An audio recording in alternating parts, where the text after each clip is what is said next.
दोस्तों नमस्कार, national wheels पर आपका स्वागत है। कांग्रेस की वापसी के नायक कहे जा रहे राहुल गांधी की फिर आज लोकसभा अध्यक्ष के निर्वाचन में पराजय हो गई। ओम बिरला सत्ता पक्ष के उम्मीदवार थे, के सुरेश विपक्ष के उम्मीदवार थे। दोनों पक्षों ने पिछले 3-4 दिनों से खूब जोर आजमाइश की थी और यह लग रहा था कि विपक्ष कुछ दम दिखाएगा, लेकिन ओम बिरला लोकसभा के अध्यक्ष निर्वाचित घोषित कर दिए गए। के सुरेश को हार का सामना करना पड़ा और लोकसभा अध्यक्ष बनने के तुरंत बाद ही सबकी बधाइयां लेने के बाद ओम बिरला ने अपना वह रूप भी दिखा दिया कि 5 साल वह सदन को कैसे चलाएंगे। तो ओम बिरला जी ने सदन को संचालित करने का पहले दिन क्या नजरिया, क्या उदाहरण पेश किया, यह आप देख लीजिए। एक मिनट बोलना, एक मिनट प्लीज, एक मिनट प्लीज बैठिए, प्लीज असाउद्दीन ओवैसी जी, एक मिनट बोलना, 1 मिनट प्लीज बैठिए। माननीय सदस्यगण, जब स्पीकर सीट से खड़ा हो जाता है तो मैं माननीय सदस्यों को अवगत कराना चाहता हूं, वह बैठ जाया करें। यह मैं पहली बार कह रहा हूं, मुझे 5 साल कहने का अवसर नहीं मिलना चाहिए। इसके पहले एक और खबर आई है। लोकसभा के अंदर, संसद के अंदर जब सांसद शपथ ग्रहण कर रहे थे तब असदुद्दीन ओवैसी ने जिस अंदाज में, जिन शब्दों के साथ शपथ ग्रहण किया, उसे लेकर कल से ही सोशल मीडिया पर हंगामा मचा हुआ है। जय भीम, जय मीम, जय तेलंगाना, जय फलस्तीन, तकबीर, अल्लाहु अकबर।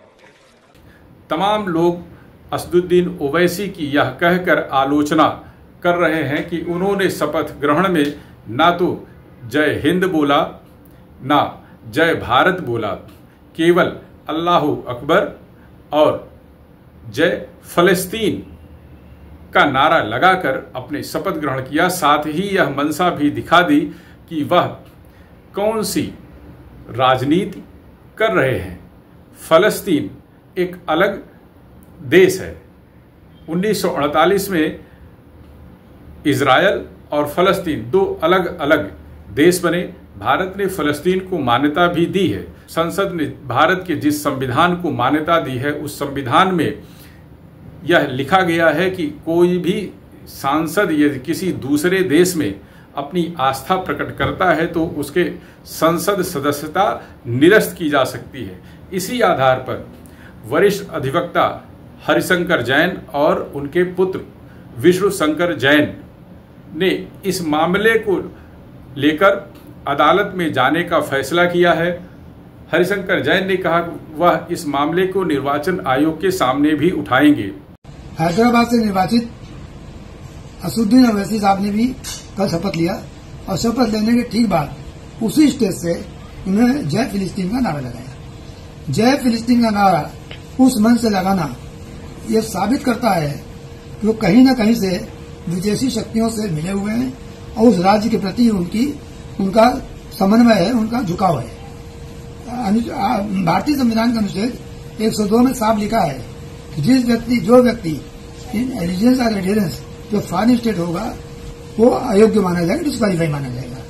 और ये बहुत सीरियस मामला है, पूरे देश को झकझोर कर रख दिया है, क्योंकि यहाँ का एक सांसद किसी विदेशी शक्तियों से मिला हो, उनके प्रति उनकी श्रद्धा हो, ये बात यहाँ बर्दाश्त नहीं हो सकती है। और इसीलिए आर्टिकल 102 बनाया गया है कि ऐसे लोग यहाँ सांसद नहीं हो सकते, उसके डिस्क्वालीफाई है। कल मैंने राष्ट्रपति महोदया को एक याचिका दायर की है उनके समक्ष, और उसमें साफ साफ लिखा है कि आर्टिकल 102 के तहत ओवैसी जी को डिस्क्वालीफाई किया जाए और उसके लिए 103 में मामला इलेक्शन कमीशन भेजा जाए, उनकी रिपोर्ट मंगाई जाए। और मामला इस समय माननीय राष्ट्रपति महोदया के पास विचाराधीन है और मुझे पूरी उम्मीद है कि सारी सुनवाई के बाद अंत में ये बात निकल कर सामने आएगी कि फिलिस्तीन का नारा लगाना आर्टिकल 102 का उल्लंघन है और वो एक सांसद को डिस्क्वालीफाई बनाता है, अयोग्य बनाता है संसद सदस्य के लिए। क्या आप निर्वाचन आयोग के समक्ष भी अपना पक्ष रखेंगे? जी बिल्कुल, निर्वाचन आयोग बिल्कुल तय है कि नोटिस दोनों पक्षों को जारी करेगा और निर्वाचन आयोग के सामने उपस्थित होकर मैं अपना पक्ष रखूंगा और ये साबित करूंगा कि किसी भी विदेशी शक्ति के प्रति अपना झुकाव दिखाना, उनसे संबद्धता रखना, ये 102 के तहत अयोग्यता को जाता है और आर्टिकल 102 को उल्लंघन है।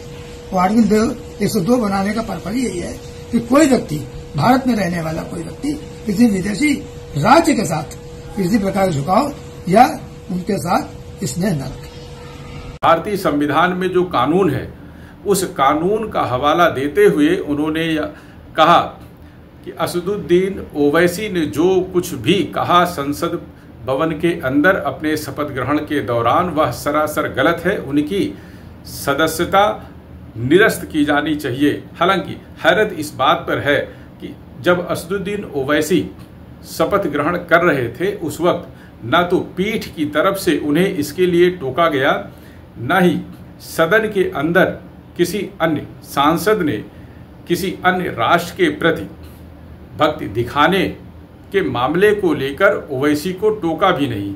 विपक्ष के सदस्य कांग्रेस के नेता राहुल गांधी, जो अक्सर आए दिन संविधान की दुहाई दे रहे हैं लोकसभा चुनाव के दौरान से, उन्होंने भी इस मामले पर पूरी तरह से चुप्पी साध ली।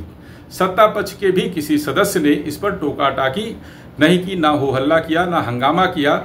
इसलिए सोशल मीडिया पर दिलीप मंडल जैसे लोगों ने, जिन्होंने ओवैसी के इन शब्दों को लेकर कड़ा ऐतराज जताया था, एक दिन बाद ही सोशल मीडिया पर अपने एक्स हैंडल पर माफी भी मांग ली कि यदि संसद के अंदर पीठ कोई आपत्ति नहीं जता रही है, सत्ता पक्ष विपक्ष के कोई नेता इस पर आपत्ति नहीं जता रहे हैं, तो वह कौन होते हैं आपत्ति जताने वाले? हो सकता है उनके खिलाफ ही कोई मुकदमा दायर कर दिया जाए, तो इसलिए वह माफी मांग रहे हैं, वह अपनी बात से पीछे हट रहे हैं। हालांकि उन्होंने इसे लेकर भी तमाम सवाल उठाए कि आज यदि जय फलस्तीन कहा जा रहा है तो कल इस बात का भरोसा कैसे किया जाए कि कोई सदस्य जय पाकिस्तान, जय चीन या किसी अन्य देश के प्रति अपनी भक्ति, अपना समर्थन प्रकट करते हुए संसद में कोई आवाज नहीं उठाएगा, क्योंकि ओवैसी ने एक रास्ता दिखा दिया है।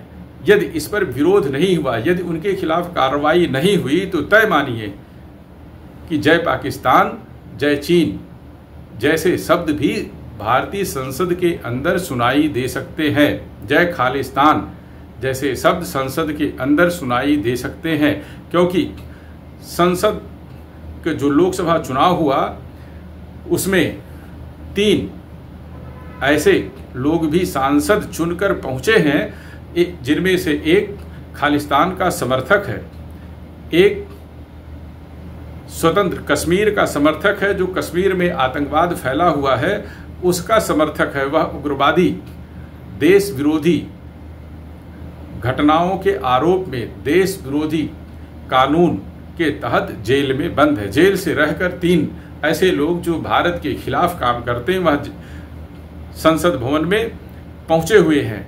हालांकि वह जेल में है, कब आएंगे, शपथ ग्रहण करेंगे, यह बाद में देखने वाली बात होगी। लेकिन वह संसद में पहुंचने के बाद ओवैसी की तरह ही यदि इस किस्म का कोई नारा लगाएं तो कोई हैरत नहीं, कोई अचरज नहीं, और संसद में यह आवाज यदि निकली तो वह पूरी दुनिया भर में फैलेगी, पूरी दुनिया में खबर बनेगी, चर्चा पाएगी कि भारतीय संसद के अंदर ऐसे लोग भी पहुंचे हुए हैं जिन्होंने संसद के अंदर से यह आवाज उठाई है। तो इसलिए आगे देखने वाला यह रोचक मामला होगा कि ओवैसी के खिलाफ क्या कार्रवाई की जाती है। भारतीय संविधान के अंतर्गत निर्वाचन आयोग इस मामले में हरिशंकर जैन की याचिका पर क्या रुख अपनाता है, यह देखने वाली बात होगी। दूसरी बात जो मैं कहना चाह रहा हूं, आज एक समाचार पत्र में मैंने पढ़ा कि कांग्रेस की वापसी के नायक राहुल गांधी। मुझे तो नहीं लगता कि कांग्रेस की वापसी हो गई है। 2014 ही नहीं, बीते करीब 2.5 दशक या उससे ज़्यादा समय हो चुका है जिसमें कांग्रेस अपने दम पर सत्ता में कभी भी आ नहीं सकी है। 2004 में जब वह आई थी तब भी अपने दम पर नहीं आई थी। 2004 में भारतीय जनता पार्टी सबसे बड़ी पार्टी के रूप में थी। 2009 में कांग्रेस सबसे बड़ी पार्टी तो बनी, लेकिन अपने दम पर सत्ता हासिल नहीं कर सकी। 2014 के चुनाव में कांग्रेस अपने निम्नतम स्कोर पर सिमट गई, जिसमें उसे विपक्ष के नेता का पद भी नहीं मिला। 2019 में भी ऐसी स्थिति रही जिसमें उसे विपक्ष के नेता का पद हासिल नहीं हुआ। तो क्या राहुल गांधी को विपक्ष का नेता का जो पद मिला, संवैधानिक पद मिल गया, उससे यह बात मान लिया जाए कि कांग्रेस की वापसी हो गई, भले ही वह सत्ता से बाहर है? हमें लगता है कि ऐसा नहीं है। कांग्रेस को अभी काफी कुछ दमखम दिखाना बाकी है। भारत के कई ऐसे राज्य हैं जहां कांग्रेस इस बीते लोकसभा चुनाव में पूरी तरह से साफ हो गई है। उत्तर प्रदेश में जरूर उसकी सीटें बढ़ी, उसके वोट बढ़े गठबंधन के नाते, लेकिन अगर यदि कांग्रेस अपने दम पर उत्तर प्रदेश में चुनाव लड़े तो उसे उसकी वास्तविक स्थिति का, उसकी वास्तविक ताकत का अंदाजा स्वयं हो जाएगा। राहुल गांधी ने कांग्रेस की वापसी करा दी है। हमें लगता है कि अभी नहीं, अभी बहुत कुछ बाकी है, अभी कांग्रेस बहुत दूर है। राहुल गांधी की जिस किस्म की शैली है, राजनीति करने की जो शैली है, वह पिछले कुछ वर्षों में धीरे धीरे कांग्रेस की शैली थी उससे बहुत दूर जा चुकी है। पिछले करीब 10 वर्षों में जब से राहुल गांधी ने कांग्रेस की डोर थामी है, तब से लेकर इस 2024 के आम लोकसभा चुनाव तक राहुल गांधी पर वामपंथियों का भारी प्रभाव हो चुका है।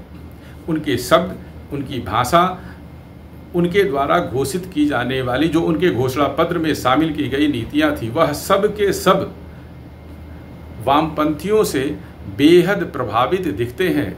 राहुल गांधी की अपनी भाषा शैली भी वामपंथियों से प्रभावित दिखती, जो कांग्रेस राजीव गांधी के समय तक थी।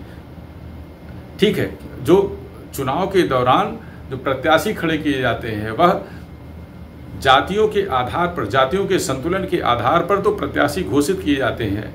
बाकी के समय में कांग्रेस ने इस कदर जाति का मुद्दा नहीं उठाया जिस किस्म से राहुल गांधी पिछले कुछ समय से उठा रहे हैं। दरअसल यह वामपंथियों की ही राजनीतिक शैली है जो राहुल गांधी ने अपनाई हुई है।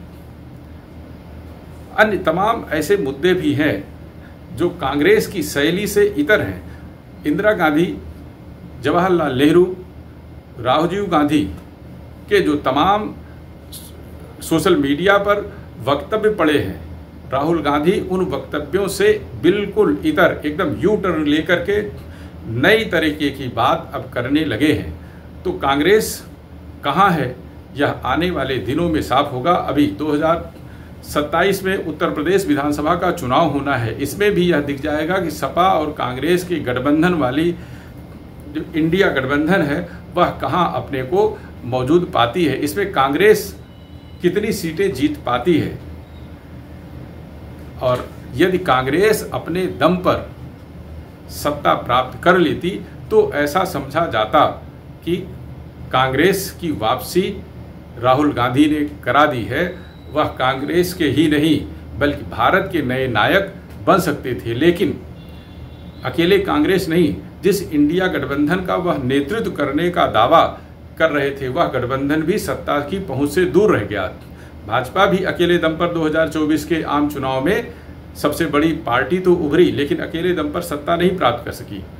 हालांकि 2014 और 2019 के चुनाव में एनडीए गठबंधन तो रहा, पूरी ताकत पूरी दमदारी से चला, लेकिन भाजपा अकेले दम पर सत्ता प्राप्त कर चुकी थी। तो इसलिए कांग्रेस का उभार हुआ। कांग्रेस जो पिछले लगातार 2 चुनावों से औंधे मुंह जमीन पर पड़ी हुई थी वह खड़ी होती हुई तो दिख गई, लेकिन अभी उसकी वापसी हो गई है, ऐसा कहना जल्दबाजी है, ऐसा मैं मानता हूं। आपको मेरी बात पसंद आए तो वीडियो को शेयर करें, अपने कमेंट करें, लाइक करें और जल्द ही कुछ नए मुद्दों के साथ आपके सामने हम फिर हाजिर होंगे। तब तक के लिए नमस्कार।